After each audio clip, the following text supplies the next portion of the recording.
எல்லாருக்கும் இனிய வணக்கம். நம்ம ஆடி பெருக்கில் சில நல்ல விஷயங்கள் செய்கிறது நம்முடைய பரம்பரை பழக்கம். அதில் நம்முடைய வருங்கால சட்டமன்ற உறுப்பினர் திரு வினோஜ் அவர்களுடைய ஏற்பாட்டில் ஒரு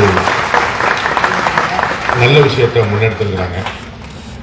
ஆபரேஷன் சிந்தூர் முடிஞ்சிருக்கும் போது கர்கில் வார் பற்றின என்ன நினைவு அப்படின்னா, சுதந்திர போராட்டத்தை பற்றி நம்ம இன்னும் பேச வேண்டியிருக்குது. இன்னுமே பேசிட்டு நிறைய பேருக்கு தெரியல. சுதந்திரம் ஏதோ ஒரு காசு கொடுத்து வாங்கி ஒரு பண்டமாற்று முறையில் வாங்கின மாதிரி நினச்சிட்டு இருக்கிறாங்க. எவ்வளோ பேர் ரத்தம் செஞ்சுருக்காங்க அப்படிங்கிறது தெரியல. அதுபோல் உங்களுக்கு தெரிஞ்சிருக்கும், ராஜீவ்காந்தி அவர்களுடைய மரணத்தை விட பெரிய தாக்கத்தை ஏற்படுத்தியது பிரபாகரன் அவர்களுடைய மரணம்.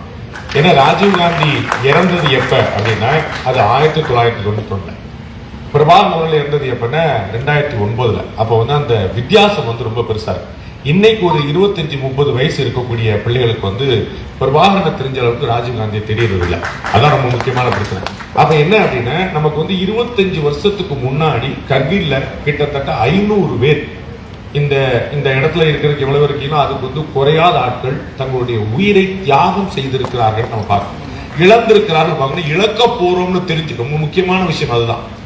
நம்ம திரு ராம் மாதவ் இருக்காங்க. நம்ம ரொம்ப சீக்கிரமா அவரை மத்திய அமைச்சரா நம்ம பார்ப்போம் நான் நம்புறேன். அவங்க வினோத் அவர்கள் ஏற்கனவே குறிப்பிட்டது போல ஜம்மு காஷ்மீர்லையும் வடகிழக்கு மாநிலத்திலும் இன்னைக்கு நம்ம பார்த்துட்டு இருக்கிற பல முன்னேற்றங்களுக்கு ரொம்ப முக்கியமான காரணமாக அடிநாதமாக இருந்தவர்.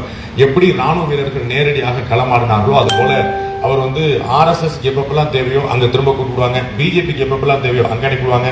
ரெண்டு கடையில ஒரு ஒரிஜினலான பாலம் திரு ராம் மாதவ் தான். அது ஒரு பேலன்சிங் ஆக்ட்ல வர மாதிரி ஒரு எக்ஸ்பர்ட் பார்க்க முடியாது. அந்த டிப்ளமசியில அந்த ஷார்ப் பார்க்கர்ல திரு ஜெய்சங்கர் அவர்களுக்கு கொஞ்சமும் குறைவில்லாதவர். அந்த அளவுக்கு ஒரு பெரிய இன்டெலிஜென்ட்.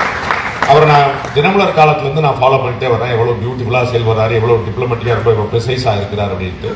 அப்ப நமக்கு 25 வருஷத்துக்கு முன்னாடி இந்த கார்கில் போர்ல நம்ம திரு டாக்டர் நரேந்திரன் அவர்கள் குறிப்பிட்டது போல நம்ம ஊரை சேர்ந்த, ராமேஸ்வரத்தில் பிறந்த, திருச்சியில் படித்த, பீகார் ரெஜிமெண்டில் வேலை பார்த்த மேஜர் சரவணன் அவர்கள் அந்த உயிர் தியாகம் ரொம்ப முக்கியமா கவனிக்க வேண்டியது. என்ன கவனிக்க வேண்டியது அப்படின்னா, அவர்கள் இருந்தது 16,000 அடி மேல. பாகிஸ்தான் 16. இந்த பில்டிங் ஒரு 70 அடி அந்த உயரம், ஒரு 70 அடி உயரம். இப்ப 16,000 அடினா கொஞ்சம் கற்பனை பண்ணி பாருங்க. நான் கேதார்நாத் பத்ரிநாத் யாத்திரைக்கு போனேன். கேதார்நாத்ல போய் மேல இறங்கி ஹெலிகாப்டர்ல போனேன். அங்க அந்த ஸ்ரைன்ல இறங்கின உடனே என்னுடைய ஒய்ஃபுக்கு முகமெல்லாம் அப்படியே ப்ளூ ஆயிடுச்சு. அது இருக்கவே முடியல. அந்த இடத்துல மூச்சு விடுறதே பெரிய விஷயமாச்சு. அப்ப நம்முடைய ராணுவ வீரர்கள் தன்னையும் சுமந்து, தன்னுடைய ஆயுதங்களையும் சுமந்து, அங்க இருக்கக்கூடிய எத்தனை நாள் அங்க இருக்க உணவுப் பொருட்களையும் சுமந்து எதிரியும் தாக்குறதுக்கான குறி வச்சிருக்கணும்னா என்ன மனோதிடம் இருக்குன்னு யோசிச்சு பாருங்க. அங்கெல்லாம் சர்வை பண்றதே இருக்கிறதே ஒரு சாதனை. அங்கெல்லாம் நீங்க பேரால டியூட்டில இருந்தீங்கனாலே அது பெரிய சாதனை. ஆனா அங்க எதிரியை பாருங்க. இன்னும் சொல்ல போனா முக்கியமான விஷயம் பாத்தீங்கன்னா, நான் சொன்ன கேதார்நாத் 11,000 அடி.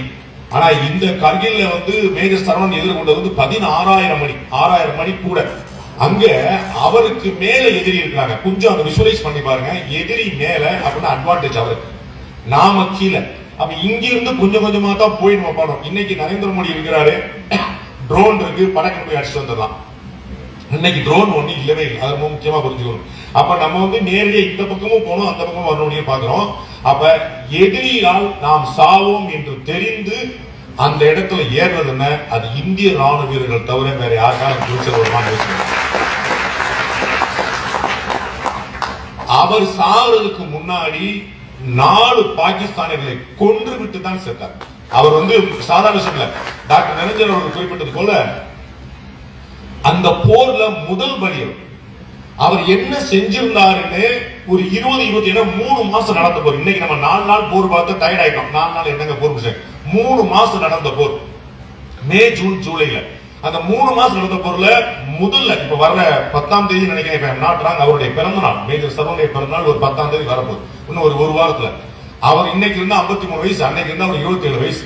அப்ப களத்துல போய் நின்று எதிரிய மேல பார்த்து ராக்கெட் லான்ச்சரால முதல்ல அடிச்சு என்னென்னலாம் செஞ்சாரு, எவ்வளவு பெரிய அசாத்தியமான விஷயங்களை செஞ்சாருங்கிறதே 1 மாசம் 2 மாசம் கழிச்சுதான் ராணுவத்துக்கே தெரிந்தது. அப்ப நமக்கு எப்படி தெரியுமா, ஏன் திருச்சியில மேஜர் சரவணன் பேர் ஒரு சர்க்கிள் வச்ச இடத்துல நிப்பாட்டி வச்சிருக்காங்க அப்படின்னா, மேஜர் சரவணன் செய்யற விஷயம் அனுமார் செஞ்ச மாதிரி அசாத்தியமான விஷயம். அசாத்தியம் சாதாரண விஷயம்.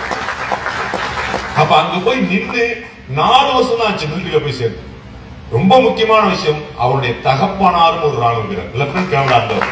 அப்ப அந்த நம்ம எல்லாம் பாக்குறோம், ஒரு அரசியல்வாதி நம்முடைய பிள்ளை அரசியல்வாதி ஆகிட்டு என் பிள்ளை மந்திரி ஆகணும், என் பிள்ளை அமைச்சர் ஆகணும் அப்படின்னு பாக்குறோம்.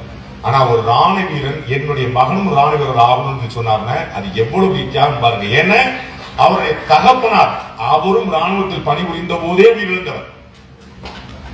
மேஜர் சரவனுடைய தகப்பனார் லெப்டினன்ட் கர்னல், அவரும் ராணுவத்தில் பணிபுரிந்த போதே உயிரிழந்தவர். அவருடைய மகனை இந்த நாட்டுக்காக கொடுத்தார். அந்த தாயுடைய மனசை யோசிச்சு பாருங்க, தன்னுடைய கணவனும் இந்த நாட்டுக்காக உணர்ந்திருக்கான், தான் பெத்த பிள்ளையும் இந்த நாட்டுக்காக உணர்ந்திருக்கான். Just imagine. விக்ரம் பாத்ராவை கூட பலர் சொல்லலாம். ரெண்டே விஷயங்கள் தான். பாகிஸ்தான்ல நம்மகிட்ட என்னென்னலாம் ராணுவ பலம் இருக்குதோ அது அத்தனையுமே பாகிஸ்தான் இருக்கு, நோ டவுட். ஆனா நம்ம ராணுவத்தில் இருக்கக்கூடிய இன்டெகிரிட்டி, இந்த தேச பற்று அவரோட இருக்குதா அப்படின்னா இல்லவே. ஏன் அப்படின்னா அவர்கள் பிஹேவ் பண்றது ஒரு ரவுடி மாதிரி. நம்ம தம்பி அருண் சொல்லுவாங்க ரக்கட் ஸ்டேட் அப்படின்னு சொல்லிட்டே இருப்பான், ஒரு ரோப் ஸ்டேட் சொல்லிட்டே இருப்பான். அந்த மாதிரியான ஒரு கட்டமைப்பு முழுக்க பாகிஸ்தான்ல. ஆனா முழுமையான பவர் இருந்தும் ராணுவ அதிகாரிகள், ராணுவ தளபதிகள் இந்த தேச அரசியல் தலைமைக்கு கட்டுப்பட்டிருக்கிறார்கள். இந்த டிசிப்ளின் உலக வரலாற்றில் பார்க்க முடியாது. அவ்வளவு ஆச்சரியமான விஷயம்.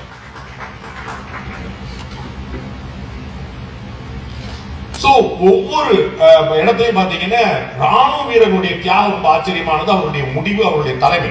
இன்னொரு முக்கியமான விஷயம் இந்த அரசியல் தலைமையோட துணிவு. இந்த டிசிஷன் யார் எடுப்பா அப்படிங்கிறப்பாங்க, எல்லாராலையும் இந்த டிசிஷன் எடுக்க முடியுமான்னு பாருங்க. வாங்க சண்டைக்கு போயிடலாம் அப்படின்னு அன்னைக்கு வாஜ்பாய் அவர்கள் எடுத்தார். வாஜ்பாயுடைய காலத்தில் தான் புத்தா லாஸ் அப்படின்னு சொல்லக்கூடிய அணு ஆயுத சோதனை நடத்தப்பட்டது.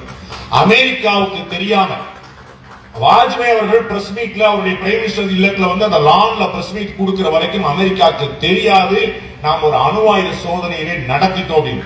அந்த அளவுக்கு வேலையும் பார்த்து அதை சைலண்டா பார்க்கக்கூடிய கெப்பாசிட்டி நம்முடைய பிரதமருக்கு ரொம்ப ஆச்சரியம் பாருங்க. அது பிஜேபிக்கு தான் தெரிஞ்சிருக்கு. என்னது, இந்தியாவில் ரோடு போடணும் அப்படின்னு, இந்தியாவில் அணு ஆயுதம் கொண்டு வரணும். ஒரு வளர்ச்சிக்கு தேவை என்ன? 360 டிகிரி இந்தியாவை சேர்ந்த ஒருத்தர் நம்ம ககன்யானுக்கு தயாராகி இன்னைக்கு இஸ்ரோல போய் மேல இருந்துட்டு நாசா வழியா போய் இன்னைக்கு வந்து மேல இருந்து விண்வெளியில இருந்து மட்டும் பேசுறாங்க சுக்லா. இத மாதிரி பல 360 டிகிரி, அது விண்வெளியாக இருக்கட்டும், ராணுவமா இருக்கட்டும், களப்பணிகளா இருக்கட்டும், இன்ஃப்ராஸ்ட்ரக்சர் டெவலப்மெண்டா இருக்கு, இது அத்தனையிலுமே அவ்வளவு விஷயங்களை அன்றைக்கு வாஜ்பாய் செய்தார், இன்றைக்கு பாரத பிரதமர் நரேந்திர மோடி செய்கிறார். நம்ம பார்க்கிறோம்.